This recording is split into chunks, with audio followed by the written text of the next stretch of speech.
কালীঘাটের ঘনিষ্ঠ সূত্রে খবর, সুব্রত বক্সিকে ডেকে মমতা বন্দ্যোপাধ্যায় বলেছেন, আপনি রদবদলের ব্যাপারটা নিয়ে অভিষেকের সঙ্গে একবার বসুন। তৃণমূলের রাজ্য সভাপতি সুব্রত বক্সিকে ক্যামাক স্ট্রিটের অফিসে ডেকে এর আগেও একবার কথা বলেছিলেন অভিষেক বন্দ্যোপাধ্যায়। সেবারও আলোচনার বিষয় ছিল সরকার ও সংগঠনের রদবদল।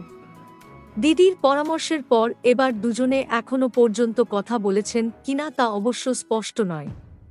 তবে সূত্রের দাবি যে কোনো দিন জেলাস্তরে সাংগঠনিক রদবদলের ঘোষণা হয়ে যেতে পারে। ওই সূত্রের মতে বক্সিদা মানে সিলমোহর। আইপ্যাকের সমীক্ষার ভিত্তিতে অভিষেক রদবদলের যে নকশা তৈরি করেছেন তা নিয়ে রাজ্য সভাপতি সামান্যতম আপত্তি করবেন এমনটা প্রবীণ বক্সিদার চরিত্রে নেই। তাছাড়া জেলাওয়ারি সংগঠনের বহু নেতাকে সুব্রত বক্সি ব্যক্তিগতভাবে চেনেনও না। মুকুল রায়ের সঙ্গে এক্ষেত্রে তাঁর একটা মৌলিক ফারাক রয়েছে। সুতরাং ধরে নেওয়া যেতে পারে অভিষেক যে বদলের প্রস্তাব করবেন সেটাই চূড়ান্ত বলে গৃহীত হবে।